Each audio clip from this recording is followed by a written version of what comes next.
Yang saudara-saudara sekalian, untuk kali ini Pak Puji akan menjelaskan tentang materi perekonomian Indonesia, tetapi tidak semua materi itu akan saya sampaikan.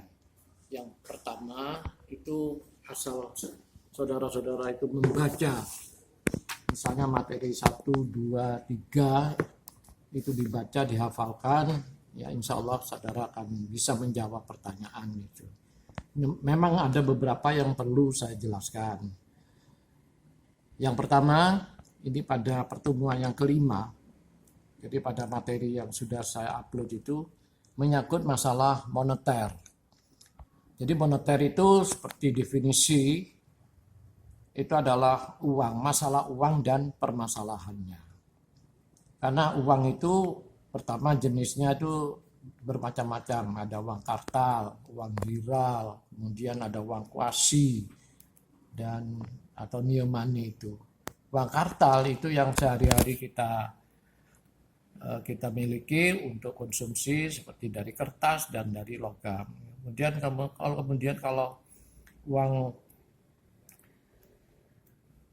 kartal, uang giral itu beredar hanya di dalam bank ya. Jadi kalau kita itu buka rekening koran, kita akan diberi checkbook ya, bentuknya itu checkbook money.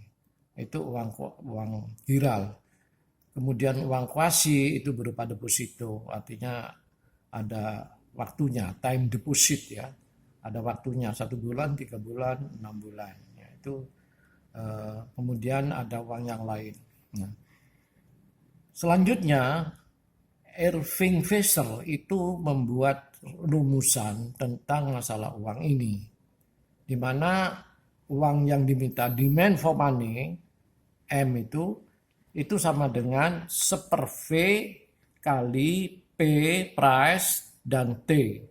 Ya, price itu harga barang, T itu volume di dalam perdagangan. V itu velocity, percepatan perpindahan uang dari satu tangan ke tangan yang lain. Contohnya, saudara itu dapat uang, kiriman uang dari orang tua. Jadi uang itu pindah sudah dari orang tua kepada saudara. Selanjutnya saudara berkonsumsi, misalnya untuk kebutuhan sehari-hari berupa makanan di kantin. Nah, uang itu pindah ke kantin. Atau saudara belanja untuk kebutuhan tentang misalnya kesehatan ya, berupa pasta gigi, sampo, sabun. Nah, itu uang saudara pindah ke rumah belanja ABC misalnya.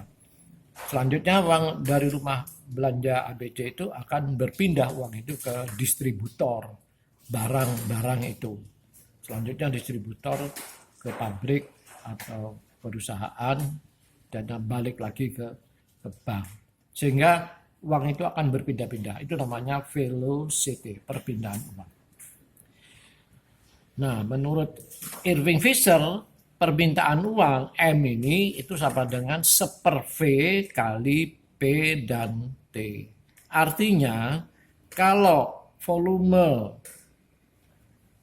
barang itu meningkat, jadi ada T, volume barang itu meningkat, maka jumlah uang yang diminta itu pun akan meningkat.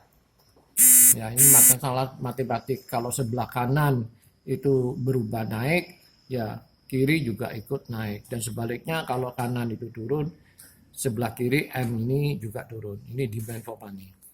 Nah, menurut Keynes, John Maynard Keynes, motif masyarakat, motif orang meminta uang itu ada 3. Kalau Irving Fisher ini 1. Jadi meminta uang, demand for money itu hanya untuk transaksi. Tapi kalau John Maynard Keynes itu 3. Pertama transaksi, jelas, beli. Nah, tapi sebetulnya uang ini perlu untuk berjaga-jaga.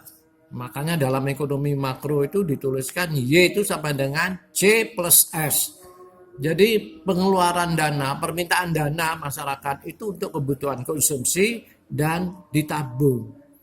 Nah, ditabung ini maksudnya apa? Itu untuk berjaga-jaga.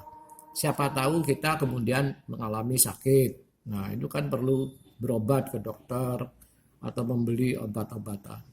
berjaga-jaga. Kemudian motif yang ketiga yaitu spekulasi. Ini bagi orang yang uangnya banyak. Spekulasi itu dengan membeli surat-surat berharga dengan harapan di masa yang akan datang akan memperoleh keuntungan. Nah, ini masalah uang.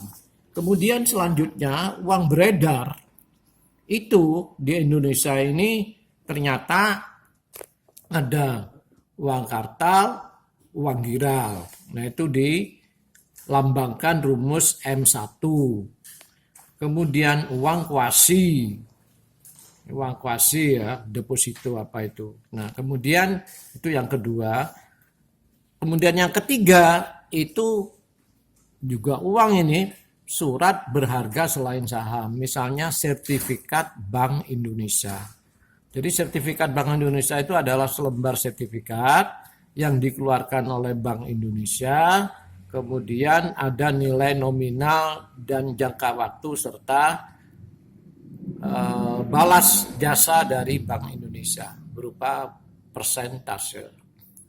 Nah, itu surat berharga selain saham. Artinya selain saham bukan seperti saham-saham yang dikeluarkan oleh perusahaan-perusahaan ataupun bank yang mengeluarkan saham itu. Ini lain. Ini BI.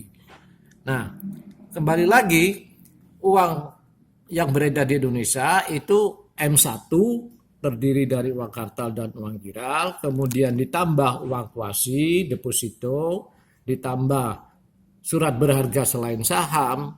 Nah, itu jumlah, kalau dijumlahkan di sebelah itu menjadi M2. Jadi uang beredar di Indonesia itu adalah M2.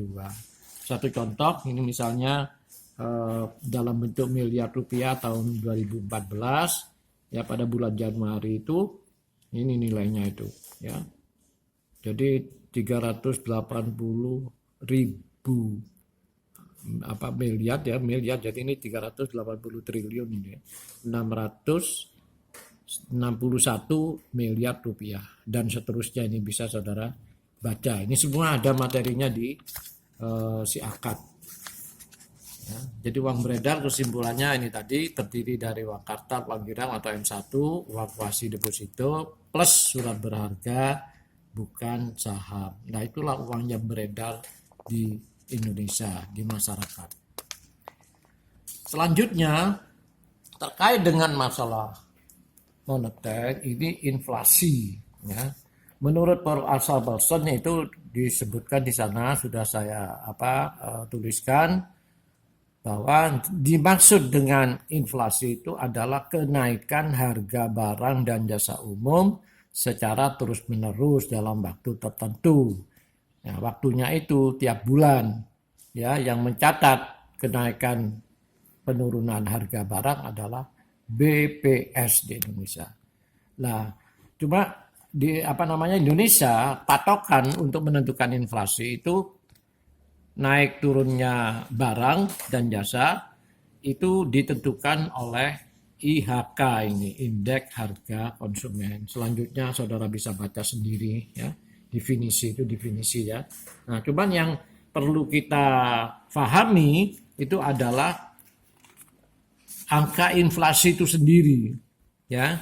Kalau kita amati misalnya ini contoh yang lama ya, yang baru Pak Muji tidak print itu. Ini yang lama yang materi sesuai materi itu, ya.